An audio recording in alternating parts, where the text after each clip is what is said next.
Je m'appelle Myriam Kerkoudi, je suis la présidente de l'association Espoir pour les orphelins du Maroc. Le siège est à Paris 6e, en France, et je viens régulièrement à Casablanca pour mes actions diverses et variées. La création a été, à la date du 16 avril 2016, déclarée à la préfecture de police de Paris et au consulat marocain à Paris.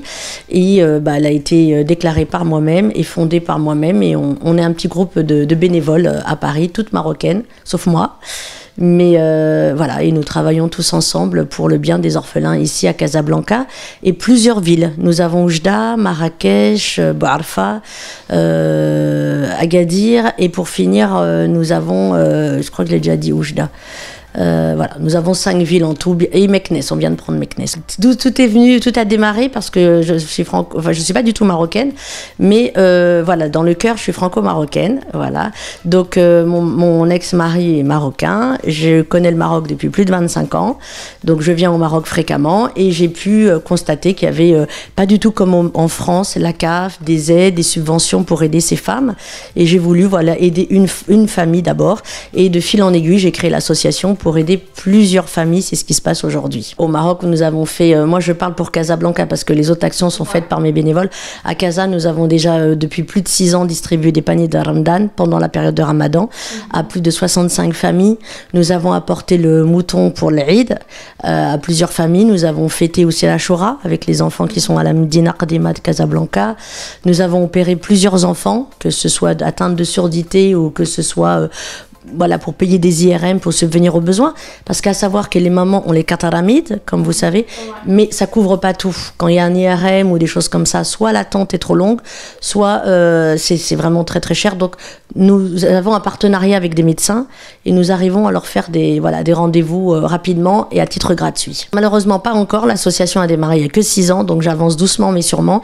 J'aimerais tellement avoir des sponsors que j'ai pas encore de sponsoring, mais c'est que des muhsinines, qui se soient surtout basés voilà, à l'étranger, pas au Maroc malheureusement puisqu'on n'est pas encore connu, mais que des muhsinines que je remercie par le biais de cette interview, des muhsinines qui sont un petit peu partout en Europe et qui donc donnent des zakat el-mel, des zakats, et grâce à eux nous avançons. C'est pour ça que je viens aussi travailler. Alors ma prochaine action, je suis justement à Casa pour quelques jours pour les paniers de Ramadan, donc puisque comme vous le savez le Ramadan approche à grands pas, donc j'ai été au magasin qui est pas très loin et j'ai commandé une 50aine de paniers Ramadan qui vont coûter 250 dirhams à peu près, qui sont composés de tout ce que vous savez, d'huile, voilà, de farine, voilà, de tout le complément alimentaire pour passer le Ramadan. Et j'en ai commandé 50 et une fois que donc j'aurai la somme, ma bénévole viendra, nous avons une liste et les gens viendront chercher déjà sur Casa, puis après je m'occuperai d'Oujda, etc., les autres villes. Les orphelins, parce que comme je vous ai dit, moi mon association c'est pour les orphelins du Maroc et familles défavorisées. Je refuse pas d'aider aussi une maman qui a comment dirais-je, des difficultés financières, parce que des fois au Maroc, comme je vous ai dit tout à l'heure, il n'y a pas la CAF, il n'y a pas le chômage, il y a vraiment une pauvreté qui est vraiment très marquée, très prononcée. Donc quand il y a un enfant, moi les enfants ça me touche énormément, donc si c'est un enfant qui n'est pas orphelin et qui a vraiment besoin, je regarde son dossier bien évidemment, j'envoie ma bénévole sur place, qui est sur place à Casablanca, vérifier les dires de cette maman, parce qu'évidemment des fois on me dit un peu tout et n'importe quoi. Donc une fois que j'ai tous les justificatifs, je regarde et j'accepte selon voilà. Alors en France, comme je vous ai déjà dit, en France, ce qui se passe, c'est que nous, en France, je veux pas aider. Je suis française. En France, je veux pas aider. Pourquoi? Parce qu'en France, il y a beaucoup d'aides. Ils sont plus qu'aidés. Vous avez la CAF, vous avez les allocations familiales, vous avez la mairie, vous avez le chômage, vous avez des associations diverses et variées qui vont aider toutes sortes de personnes. Tandis qu'au Maroc, il n'y a pas. Moi, voilà, j'ai aidé une famille. J'ai pu constater que, à part le Ramid qui est que de 300 dirhams par enfant, la maman, si elle n'a rien, elle n'a rien. Et pour lui éviter, voilà, de faire, voilà, des bêtises entre guillemets, je me comprends. Voilà, je vais la voir, je vais visiter sa maison, je vais visiter, donc voilà, je reprends les dossiers, les uns après les autres, c'est-à-dire la carte Ramid. Je prends la pièce d'identité, je prends l'acte de naissance du petit, parce qu'ils sont orphelins de père. Je précise bien, c'est pas dans un orphelinat, ils sont orphelins de père, mais ils vivent avec leur mère dans des situations vraiment, voilà, critiques. Voilà, donc c'est pour ça que j'ai voulu aider les enfants. Alors moi, ce qui m'a marqué et qui me marque toujours, c'est que c'est inadmissible le système des hôpitaux. C'est que j'en vois par exemple une maman se faire soigner, ou même pour demander une ordonnance, elle reste de 8h du matin jusqu'à 7h du soir sans être reçue. Et si moi je viens au Casablanca et que j'accompagne cette maman, en 10 minutes, elle est reçue. Et ça, c'est inadmissible.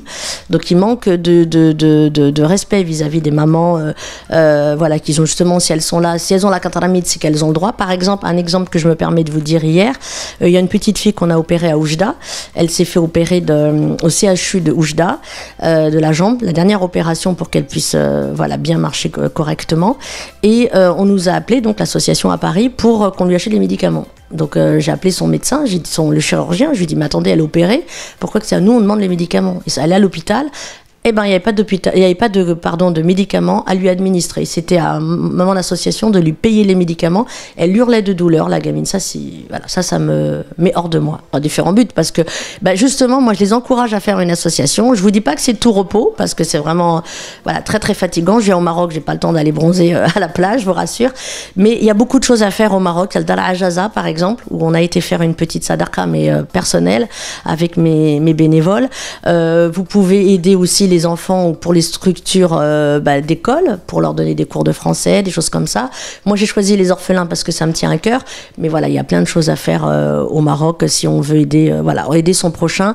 C'est vraiment ce que je propose aux gens de faire. Le but final de l'association, même si j'espère qu'elles seront pas, ça sera pas jamais fini, Inch'Allah, c'est d'ouvrir mon propre orphelinat ici au Maroc, à mon nom, ou je trouverai un autre nom, c'est pas le souci. Et justement, où je prendrai les mamans et je les ferai travailler dans l'association, dans l'orphelinat. Elles feront dans les cuisines, elles seront, voilà, je ferai des lits. Enfin, j'ai déjà le projet. Maintenant, il faut plus que je demande à un grand institut, voilà, que je le concrétise avec des lits, avec, voilà, une cuisine, avec des cours en français, pour les enfants qui sont, voilà, pour les mamans aussi, analphabètes, que ça pourrait aider. Voilà, je le ferai un peu style à la française et j'apporterai, voilà, des livres, des soutiens scolaires. Enfin, j'ai des projets, maintenant, il faut les mettre en application.